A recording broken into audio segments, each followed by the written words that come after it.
न माया मिली न राम। किसी गांव में दो दोस्त रहते थे और एक का नाम हीरा था और दूसरे का नाम मोती। और दोनों में गहरी दोस्ती थी और वो बचपन से ही खेलना कूदना पढ़ना लिखना हर काम साथ करते आ रहे थे। जब वो बड़े हुए तो उन पर काम धंधा ढूंढने का दबाव आने लगा। लोग ताने मारने लगे कि दोनों निठल्ले हैं और एक पैसा भी नहीं कमाते। और एक दिन दोनों ने विचार विमर्श करके शहर की ओर जाने का फैसला किया। अपने घर से रास्ते का खाना पीना लेकर दोनों भोर होते ही शहर की ओर चल पड़े। और शहर का रास्ता एक घने जंगल से होकर के गुजरता था। अब दोनों एक साथ अपनी मंजिल की ओर चले जा रहे थे। रास्ता लंबा था तो उन्होंने एक पेड़ के नीचे विश्राम करने का फैसला किया। अब दोनों दोस्त विश्राम करके बैठे ही थे, इतने में एक साधु वहां पर भागता हुआ आया। साधु तेजी से हाँफ रहा था और बेहद डरा हुआ। तो मोती ने साधु से उनके डरने का कारण पूछा तो साधु ने बताया कि आगे के रास्ते में एक डायन है और उसे हराकर आगे बढ़ना बहुत मुश्किल है। मेरी मानो तुम दोनों यहीं से वापस लौट जाओ। अब इतना कहकर साधु अपने रास्ते को लौट गया। हीरा और मोती साधु की बातों को सुनकर असमंजस में पड़ गए। दोनों आगे जाने से डर रहे थे और दोनों के मन में घर लौटने जाने का विचार आया। लेकिन लोगों के ताने सुनने के डर से उन्होंने आगे बढ़ने का निश्चय किया। आगे का रास्ता और भी घना था और वो दोनों बहुत डरे हुए भी थे। और कुछ दूर और चलने के बाद उन्हें एक बड़ा सा थैला पड़ा हुआ दिखाई दिया।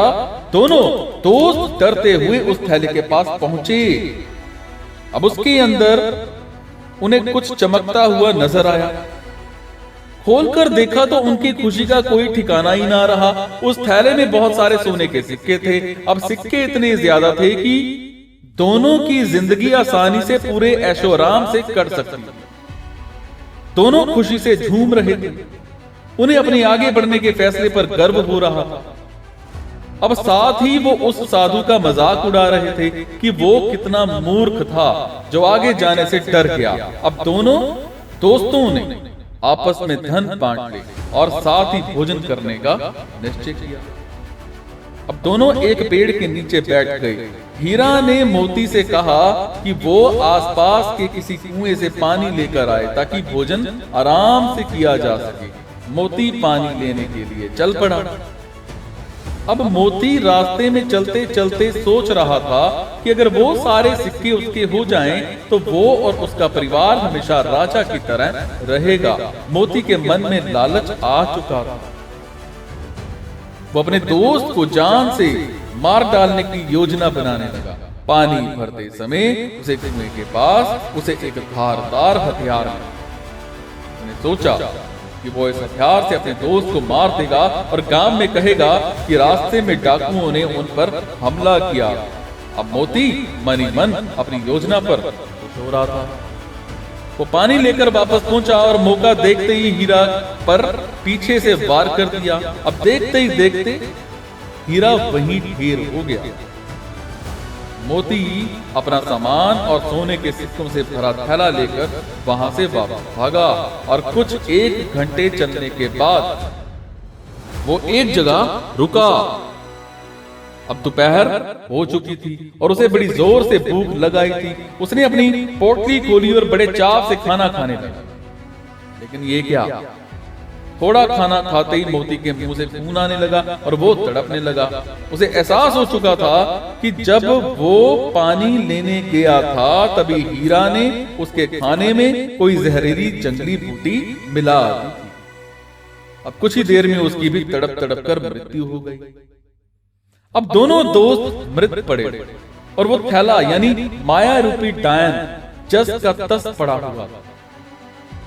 जी हाँ दोस्तों, उस साधु ने एकदम ठीक कहा था कि आगे डायन, वो सिक्कों से भरा थैला उन दोनों दोस्तों के लिए डायन ही साबित हुआ। ना वो डायन रूपी थैला वहां होता, ना उनके मन में लालच आता और ना वो एक दूसरे की जान देते। दोस्तों यही जीवन का सच भी है। हम माया यानी धन दौलत संपदा एकत्रित करने में इतना उलझ जाते हैं कि अपने रिश्ते नातों तक को भुला देते हैं। माया रूपी डायन आज घर में बैठी है। इसी माया के चक्कर में इंसान राक्षस बन बैठा है। हमें इस मोटिवेशनल स्टोरी से ये सीख लेनी चाहिए कि हमें कभी भी पैसों की जरूरत से ज्यादा महत्व इंपॉर्टेंस नहीं देना चाहिए और अपनी दोस्ती अपने रिश्तों के बीच में इसको कभी नहीं लाना चाहिए। और हमारे पूर्वज भी तो कह के गए हैं कि माया के चक्कर में दोनों गए, ना माया मिली ना राम। इसलिए हमें हमेशा माया के लोभ और धन के लालच से बचना चाहिए और ज्यादा ना सही पर कुछ समय भगवान की आराधना में जरूर लगाना चाहिए। चेन्नई में समुद्र के किनारे एक सज्जन धोती कुर्ता में भगवत गीता पढ़ रहे थे। तभी वहां एक लड़का आया और बोला कि आज साइंस का जमाना है, फिर भी आप लोग ऐसी किताबें पढ़ते हो। देखिए जमाना चांद पर पहुंच गया है और आप लोग ये गीता रामायण पर ही अटके हुए हो। तो उन सज्जन ने लड़के से पूछा कि तुम गीता के बारे में क्या जानते हो? तो वो लड़का जोश में आकर के बोला, अरे बकवास, मैं विक्रम साराभाई रिसर्च संस्थान का छात्र हूं, आई एम अ साइंटिस्ट, ये गीता तो बकवास है हमारे यहाँ। तो वो सज्जन हंसने लगे। तभी दो बड़ी बड़ी गाड़ियां वहां आई।